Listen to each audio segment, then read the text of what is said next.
मैं आफ्ताब मलिक।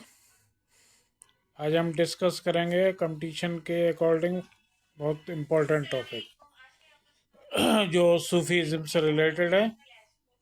अमीर खुसरो। तो अमीर खुसरो मध्यकाल के सूफीज़्म के एक महान विद्वान और कवि थे। इनका जन्मस्थली बहुत पूछी जाती है। ये कासगंज यूपी में जो पड़ता है उसमें एक जगह है पटियाली, वहाँ इनका जन्म हुआ था। पूछते हैं जन्म तो वहाँ हुआ, लेकिन इन्होंने केंद्र क्या बनाया था? तो इन्होंने दिल्ली को अपना केंद्र यानी सेंटर बनाया। पूछते हैं किसके शिष्य थे? निज़ामुद्दीन औलिया जो दिल्ली के हैं, उनके ये शिष्य थे। 8 सुल्तानों का शासनकाल देखा, बलबन से लेकर गयासुद्दीन तुगलक तक, लेकिन 6 सुल्तानों के आश्रय में रहे।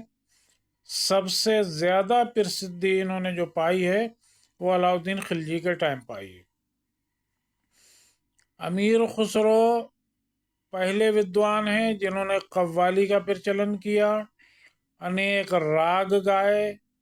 इसीलिए इनको भारत का तोता या तूतिए हिंद भी कहा जाता है। और ये कई बार कंपटीशन में आया, ये तूतिए हिंद किसको कहा जाता है? इन्होंने हिंदी की खड़ी बोली का विकास किया, जो आज हमारे मेरठ मुजफ्फरनगर साइड में जो बोली जाती है। उर्दू भाषा जो उस टाइम ज़बान हिंदवी कहलाती थी, उसका प्रयोग किया और उसको विकसित किया। अमीर खुसरो के 4-5 ग्रंथ हैं जो कंपटीशन में ज़्यादा आते हैं। एक पुस्तक इन्होंने लिखी थी किरानुस्सादैन, तो ये इन्होंने पद में लिखी थी। एक बुक इन्होंने लिखी है मिफ्ताह उल फुतूह, ये भी पद में लिखी थी। और ये बुक जो है ये जलालुद्दीन खिलजी का इतिहास है, जो खिलजी वंश का संस्थापक था। एक बुक इन्होंने लिखी है खजाइनुल फुतूह, ये पद में है। और इसका दूसरा नाम है तारीख़ अलाई, और इसमें अलाउद्दीन खिलजी का इतिहास है। और अलाउद्दीन खिलजी मध्यकाल का ऐसा शासक हुआ है जो सबसे शक्तिशाली भी था और एक शासक होने के नाते अर्थशास्त्री भी था।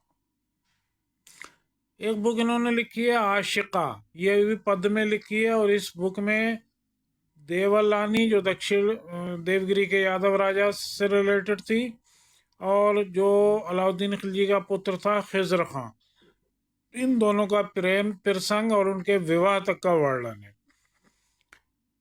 इनकी एक बुक है नू सी पहर, जो पद में है। और ये कंपटीशन में कई बार आया कि अमीर खुसरो का वो कौन सा ग्रंथ है जिसमें भारत की जलवायु की प्रशंसा की गई है।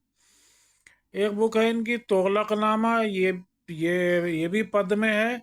और इसमें गयासुद्दीन तुगलक का इतिहास है, जो तुगलक वंश का संस्थापक था। अगली वीडियो के लिए दुआ कीजिए।